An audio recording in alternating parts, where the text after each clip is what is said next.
السلام علیکم ورحمۃ اللہ وبرکاتہ۔ الحمد للہ نحمده ونستعینه ونستغفره ونؤمن به ونتوکل علیہ ونعوذ باللہ من شرور انفسنا ومن سیئات اعمالنا،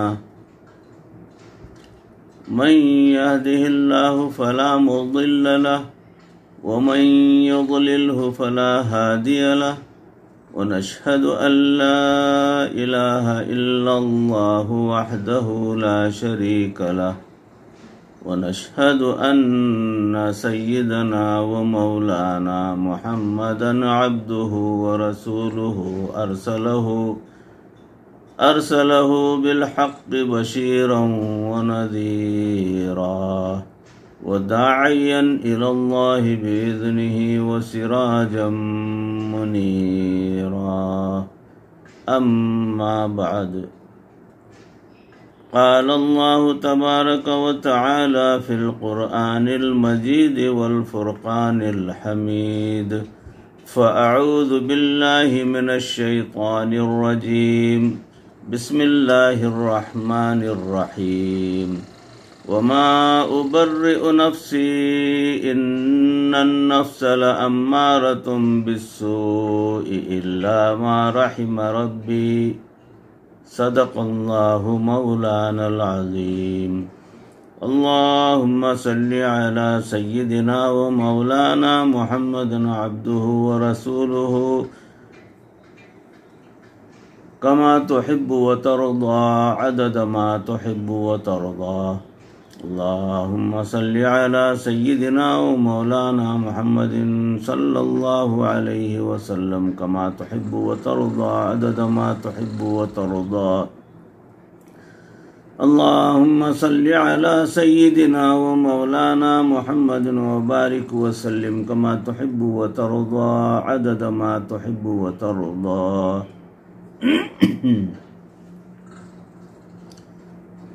محترم و مکرم ناظرین، معزز بزرگوں، بھائیوں، دوستوں اور معزز خواتین، ماں بہنوں، اللہ رب العزت سورہ یوسف کی 53ویں آیت میں ارشاد فرماتے ہیں کہ وما ابرئ نفسی ان النفس لامارۃ بالسوء الا ما رحم ربی، مطلب اس کا یہ ہے، اور میں پاک نہیں کہتا اپنے نفس کو، بے شک نفس تو برائی سکھاتا ہے مگر جو رحم کر دیا میرے رب نے۔ یعنی یہاں ما رحم ربی کا لفظ انسانیت کے نام رب رحمان کا یہ بہت بڑا پیغام ہے کہ جس پر اللہ رب العزت کا رحم ہوگا اس کا نفس اس کے قابو میں آ جائے گا۔ تو معلوم ہوا کہ پہلے دو کام کرنے کے بعد انسان ہاتھ اٹھائے اور اللہ رب العزت کے حضور میں دعا مانگے کہ اے میرے مالک، جو میں کر سکتا تھا میں نے اس کی کوشش کی ہے، اب تو رحمت فرما دے اور میرے نفس کو میرے کنٹرول میں کر دے، مطمئنہ، نفس مطمئنہ بنا دے۔ یہ بندے کو اکثر مانگا کرنا چاہیے۔ بندہ جو ہے پورے اخلاص کے ساتھ اللہ کی عبادت کے اندر جڑا رہے، اللہ کی عبادت کرتا رہے، ذکر و اذکار، تلاوت وغیرہ کرتا رہے، اور اس کے بعد میں دعا ضرور مانگے کہ پروردگار میں نے جو کچھ کیا ہے اسے قبول فرما دے اور میرے نفس کو میرے کنٹرول میں کر دے۔ حالانکہ یہ بہت ہی کٹھن مسئلہ ہے، مگر بندے کو اسی امید کے ساتھ اللہ سے مانگنا ہے کہ پروردگار کے اختیار میں کوئی چیز بڑی نہیں ہوتی، وہ آسانی کے ساتھ ہو سکتی ہے اگر پروردگار کی توجہ بندے پر ہو گئی تو۔ حضرت اشرف علی تھانوی رحمۃ اللہ علیہ نے فرمایا کہ نفس کی اصلاح کے لیے 3 کام کرنے ضروری ہیں۔ وہ 3 کام کیا ہیں؟ پہلا کام حضرت تھانوی رحمۃ اللہ فرما رہے ہیں کہ سب سے پہلا کام یہ کرے کہ مرشد کامل کی خدمت میں رہے، یعنی جس سے بیعت ہوتا ہے، اپنا پیر بنا لیتا ہے، اس کی خدمت میں رہنے کی کوشش کرے، کیونکہ ان کو پتہ ہوتا ہے کہ انسان کا نفس اس کو کیسے ورغلاتا ہے۔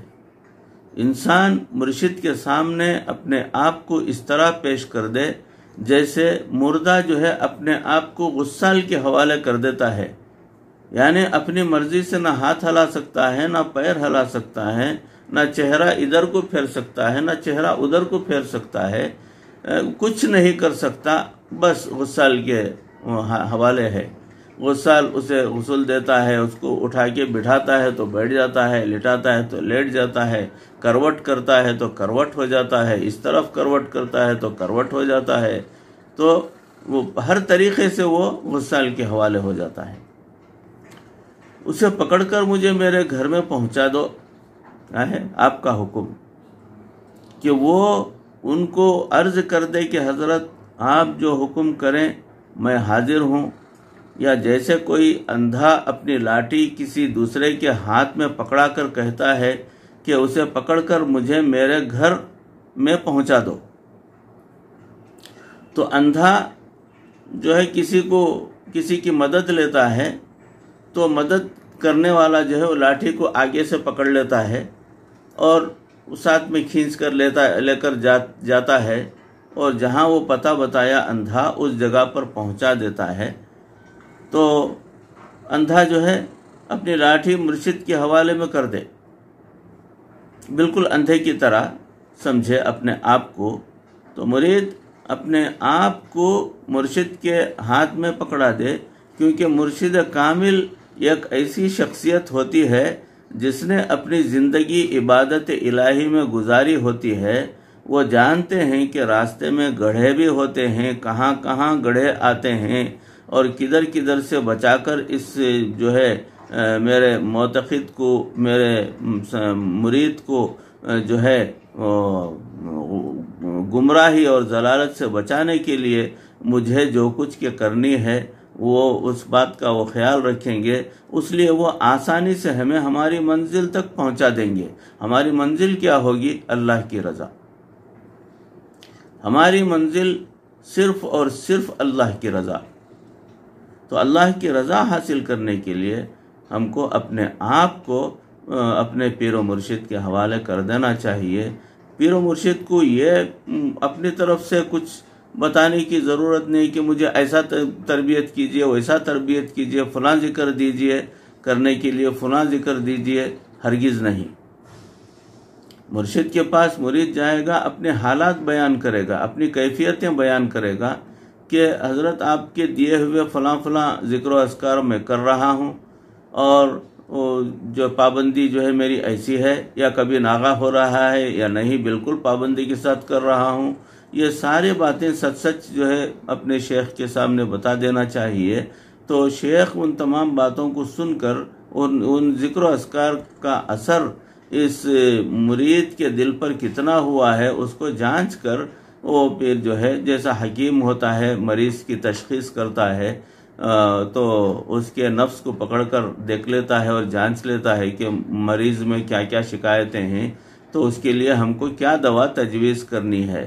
تو بالکل اسی طریقے سے شیخ جو ہے اپنے مرید کے اندرونی حالات کو جو ہے بھانپ لیتا ہے، جان لیتا ہے، اور ان کے اندر کسی بھی قسم کی جو خامی ہوتی ہے اس کو دور کرنے کے لیے اس کو کیا کرنا ہے، اس ایک کے اعتبار سے وہ ذکر و اذکار مرید کو جو ہے تلقین کر دیتے ہیں، تو وہ مرید جو ہے اس کی پابندی کرتا ہے، تو پھر اس کے راستے آئندہ کے آسان ہوتے چلے جاتے ہیں۔ آپ نے اکثر تجربہ کیا ہوگا کہ یہ اگر آپ کسی دوست کے گھر جائیں اور وہ آپ کو ڈائریکشن بتا دے، کسی دوست کے گھر کو جانا ہے تو دوست ڈائریکشن بتا دیتا ہے کہ آپ کو فلاں فلاں راستے سے ہوتے ہوئے، فلاں مقام سے ہوتے ہوئے میرے گھر کو پہنچنا ہے، تو آپ یہ ڈائریکشن نوٹ کر لیجئے۔